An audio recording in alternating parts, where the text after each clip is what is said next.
Hello, lovely people out there. How are you all doing? Today, I want to talk to you about why area selection is not enough to secure a strategic property investment purchase. So stay tuned.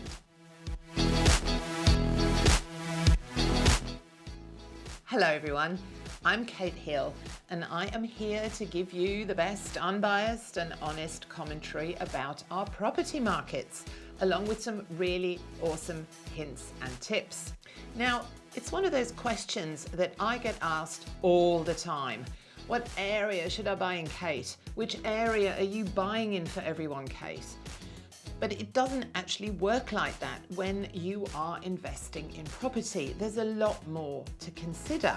So whenever significant property price data is released, which we're getting a lot at the moment because the property markets are doing so well, there are masses of news stories about what is happening in markets around the nation. Often that data will show median price increases at suburb level, which motivates a lot of buyers into buying in those locations because they believe they are a safe bet and set for even more price growth in the months and years ahead. And lately, FOMO, that fear of missing out, is unfortunately driving some buyers who are overpaying for properties because of fear and little else. But strategic property investment, so whether for a home or a rental property, you would still think of it as an investment, optimally involves buying before prices start to increase in any meaningful way, such as before or at the start of rising market conditions. So with those markets firming in so many parts of Australia at the same time at present, some buyers might purchase a property in any old location, expecting superior price growth to automatically happen. Unfortunately, this won't necessarily be the case, surprise, surprise, because area selection is only one part of a strategic property purchase.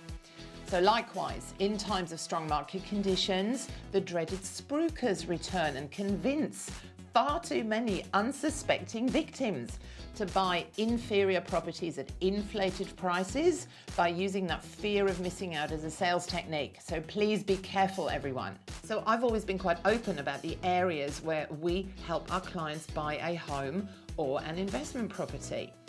And that's because I've got no issue sharing this information because there are so many other fundamentals that have to be met before we make area recommendations on properties in any location, especially if purchasing interstate. A lot of people understand their own suburb really well, but become less familiar as the distance from your own neighbourhood increases, obviously.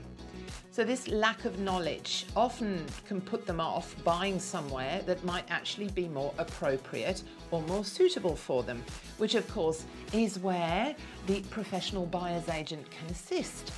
But people often only buy in their own neighbourhoods, even for investment purposes, based solely on the fact that they understand the area, or even worse, so that they can keep an eye on the property, which again is not necessarily the best strategy for them.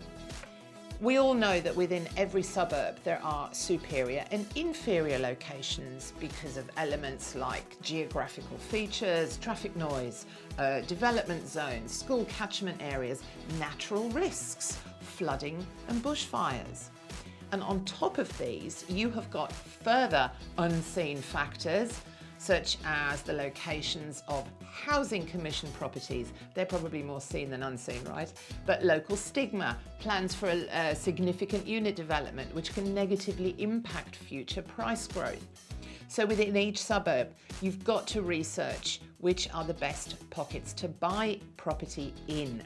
Then, of course, you need to assess which properties, either on or off the market, are the ideal ones for your needs, your portfolio, including your budget, as well as your property hopes and dreams.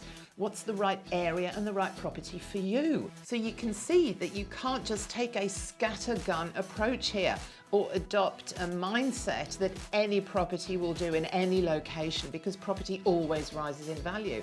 It doesn't. So while history shows us that Australian property prices have been resilient and have experienced steady capital growth over the decades, there are always periods of flat or even falling market conditions.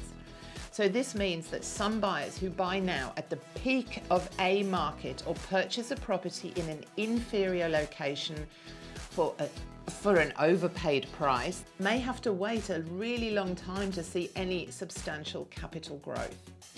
Of course, the ideal scenario is purchasing a property in the best pocket of a location that is also primed for superior capital growth over the medium to long term, as well as ones that meet needs of your family and your investment strategy. So this is sort of meant to be a cautionary tale, if you will, a bit of a word of warning not to get too excited or too complacent in these times of almost universal property growth, okay? Be careful.